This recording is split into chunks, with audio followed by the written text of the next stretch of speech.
ছাত্ৰ ছাত্ৰীসকল, আজি মই তোমালোকৰ ক্লাছ 7ৰ হিন্দী পাঠ্যপুথিখনৰ চাই আসাম কি এক পহচান এই পাঠটোৰ সকলোবোৰ প্ৰশ্ন উত্তৰ কৰি দিম।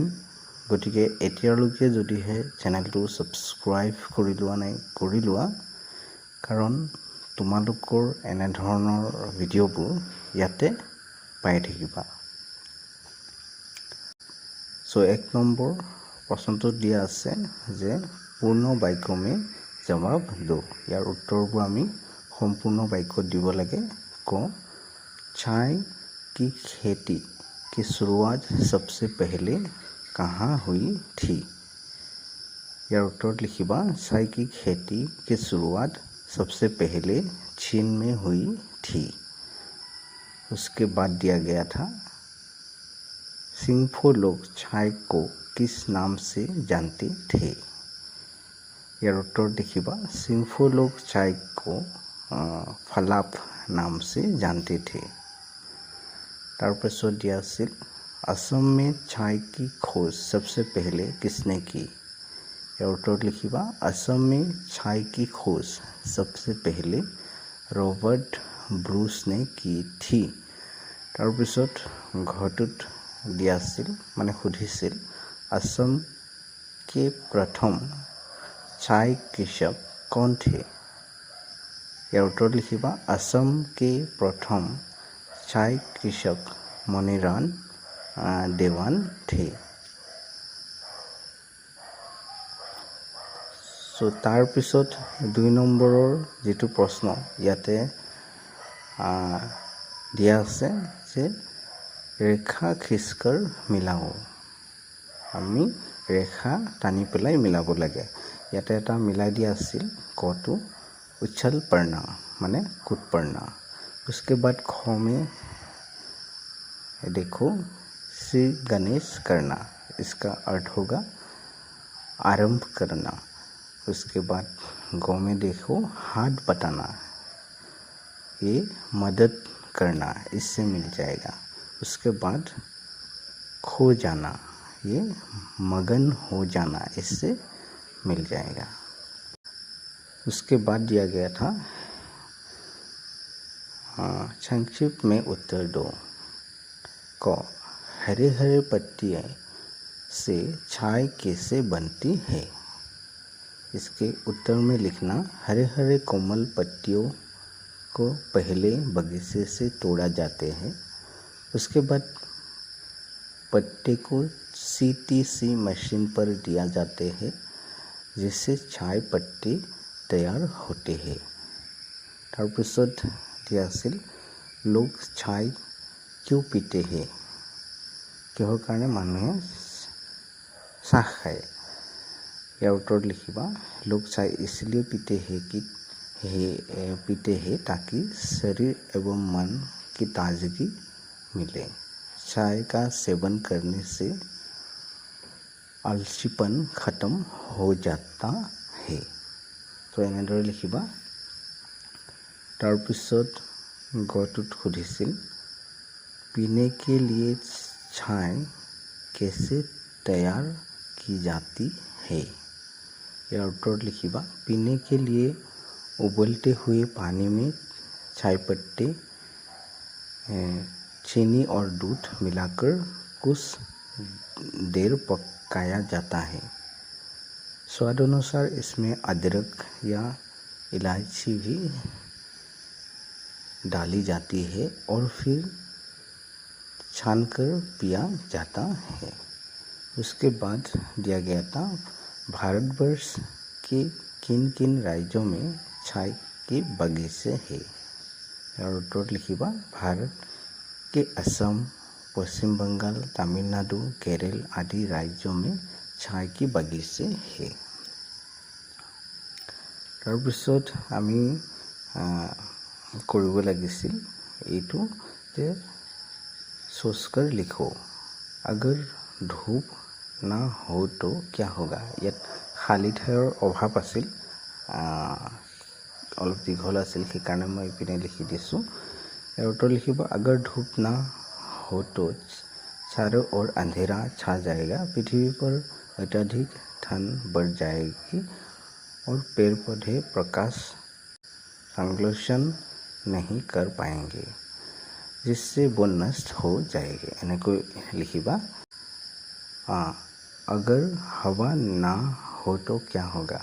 यार उत्तर लिखिबा अगर हवा ना हो तो ऑक्सीजन की अभाव से मनुष्य, जीव जंतु और पेड़ पौधे का जीवित होना असंभव हो जाएगा और पूरी सृष्टि का अंत हो जाएगा। उसके बाद दिया गया था अगर पानी ना हो तो क्या होगा।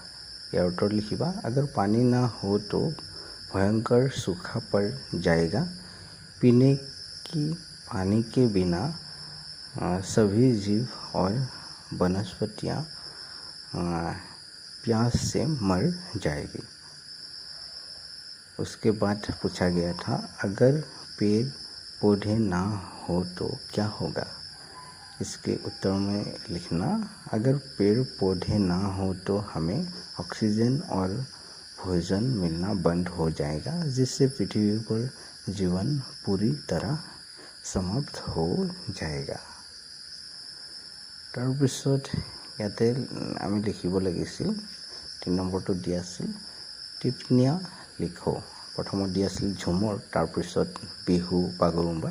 মই প্ৰথমতে ঝুমৰৰ বিষয়ে লিখিছোঁ। ये असम की चाय बागान समुदाय यानी कि आदिवासियों का एक पारंपरिक लोक नृत्य है। ये मुख्य रूप से करम पूजा के अवसर पर किया जाता है। इसमें पुरुष और महिलाएं पारंपरिक वेशभूषा पहनकर एक दूसरे की कमर पकड़कर ढोल और मादल के साथ थाप पर सामूहिक नृत्य करते हैं। ऐसे लिखना।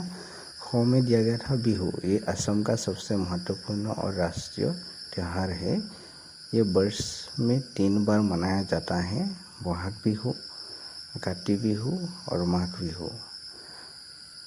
बिहू नृत्य में युवा और युवतियाँ ढोल, पेपा और गगना के धुन पर पारंपरिक मुगा सिल्क के वस्त्र पहनकर नृत्य करते हैं। उसके बाद दिया गया था बागरुम्बा। ये असम के बोडो समुदाय का एक प्रसिद्ध और आकर्षक लोक नृत्य है। ये नृत्य आमतौर पर बसंत ऋतु में बैसागु उत्सव के दौरान बोडो महिलाओं द्वारा किया जाता है।